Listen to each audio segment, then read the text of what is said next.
ओम शांति। यज्ञ माता जगदम्बा सरस्वती। इस पुस्तक में आज हम पढ़ेंगे जीवन का फैसला हो गया। इस विषय पर भटिंडा से ब्रह्मा कुमारी कमलेश बहन जी अपना अनुभव इस प्रकार सुनाती हैं। तो चलिए आज हम इसे पढ़ते हैं। भटिंडा से ब्रह्मा कुमारी कमलेश बहन जी अपना अनुभव सुनाती हैं कि सन 1954 में ईश्वरीय विश्वविद्यालय से मेरा परिचय हुआ।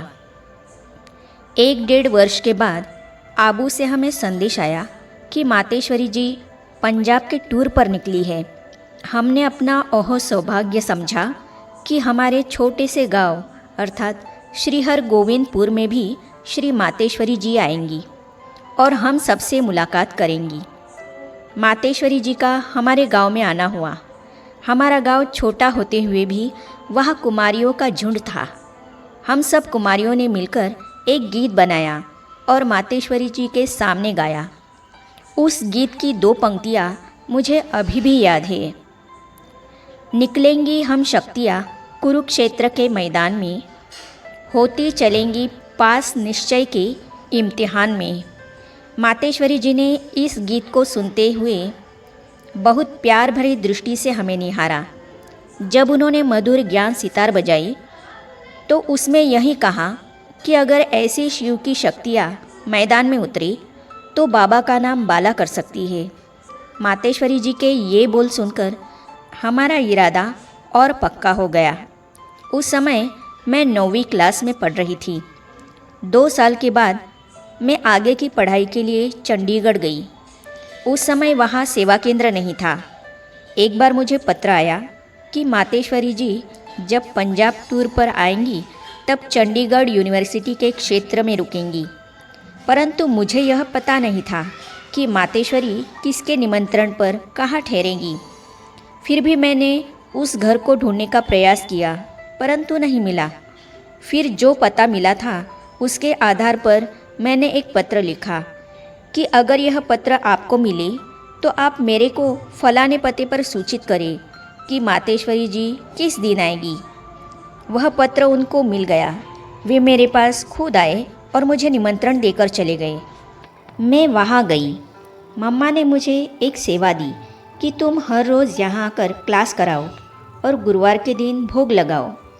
मैं लौकिक पढ़ाई पढ़ते हुए भी समय निकालकर बाबा की सेवा करती रही। फिर चंडीगढ़ में सन 1960 में सेवा केंद्र स्थापित हुआ। फिर वहाँ मातेश्वरी जी का आगमन हुआ।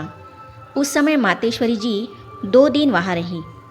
उनको देखकर मुझे यही प्रेरणा बार बार आती थी कि जैसे मातेश्वरी जी धारणा मूर्ति है, गंभीर है, सरल स्वभाव की है, ऐसे मुझे भी बनना है।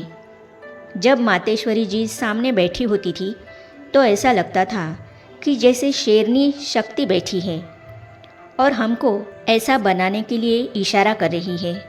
उनके महावाक्य सुनते ही मन में उमंग उत्साह भरता था कि हम भी क्यों नहीं बाबा के कार्य में हाथ बटाए।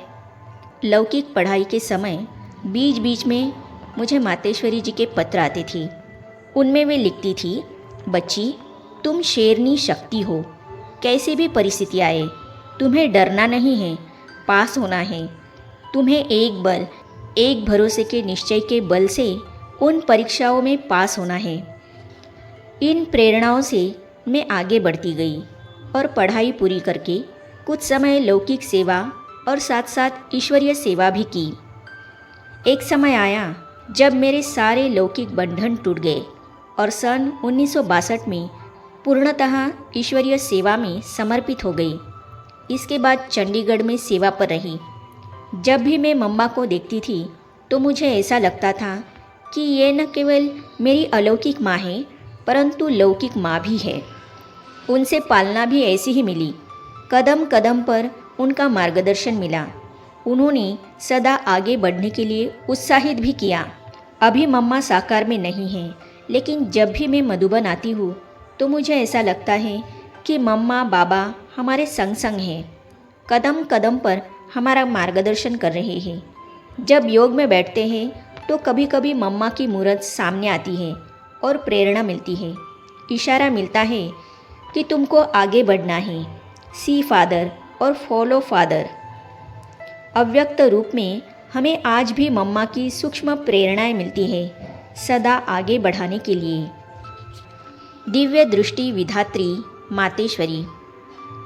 गुरुदासपुर से ब्रह्मा कुमारी सुमन बहन जी अपना अनुभव सुनाती है कि मातेश्वरी जी की भावना इतनी पवित्र और परिशुद्ध होती थी कि उनका दर्शन करते ही कैसे भी विरोधी भाव वाले अथवा अन्य भाव वाले व्यक्ति हो पूर्णतः बदलकर शीतलता का अनुभव करते थे और महसूस करते थे कि इस महान आत्मा के दर्शन पाकर हम धन्य हो गए। मातेश्वरी जी का इतना प्रभाव था कि उनके सामने कोई भी कैसी भी आत्माएं परिवर्तित होकर जाती थी।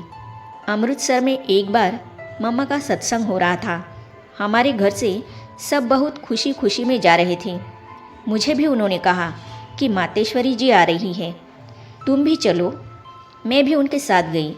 वहाँ मातेश्वरी को देखा तो मुझे प्रेरणा आई कि मुझे भी उन जैसा बनना चाहिए, उनके जैसा आदर्श जीवन जीना चाहिए। यह सोच ही रही थी कि मातेश्वरी की दृष्टि मेरे ऊपर पड़ी। वे मुस्कुराई और अपनी शक्तिदायिनी दृष्टि मेरे ऊपर बरसाई। जब मम्मा दूसरी बार अमृतसर आई तो मैं उस दिन क्लास में नहीं गई थी।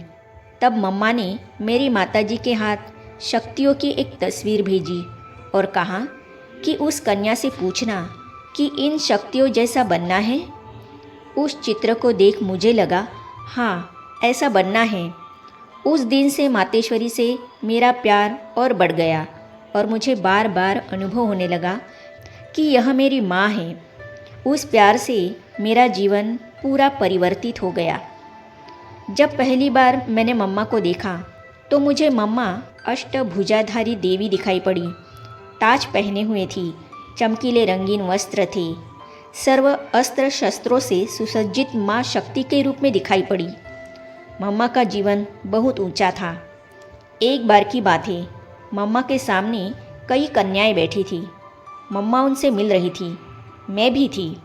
जब मुझसे मम्मा मिल रही थी तो मम्मा ने पूछा, बच्ची, ईश्वरीय जीवन में बहुत परीक्षाएं आएंगी, तुम उनको पास करोगी? मैंने कहा, हाँ मम्मा, ज़रूर। फिर पूछा, इतनी इतनी मिर्ची खानी पड़ेगी, खाओगी? मैंने कहा, हाँ जी। आगे फिर कहा, इतने बड़े बड़े घड़ों पानी पीना पड़ेगा, पियोगी? मैंने कहा, हाँ जी। पुनः पूछा, इस संसार में चलना है तो बहुत सी परीक्षाएं देनी पड़ेगी, देगी? मैंने कहा, हाँ मम्मा, ज़रूर दूंगी। इस प्रकार चलते चलते हमारे पास कोई परीक्षा आती भी है तो हमें मम्मा से किया हुआ हमारा वायदा याद आता है। इससे मन में और ताकत आती है और हमें उस परीक्षा में पास होने का साहस आ जाता है। आगे हम पढ़ेंगे दिव्य रूप दिखाने वाली देवी माँ। इस विषय पर कैथल की ब्रह्मा कुमारी पुष्पा बहन जी मम्मा के साथ के अपने अनुभव इस प्रकार सुनाती है। तो इन अनुभवों को हम पढ़ेंगे अगली कड़ी में। तो ये जानने और पढ़ने के लिए इस चैनल को सब्सक्राइब करने के साथ ही साइड में जो बेल आइकॉन है उसे भी क्लिक कीजिए ताकि आने वाली सभी वीडियो और अब तक की सारी वीडियो आप तक पहुंचती रहेगी। ओम शांति।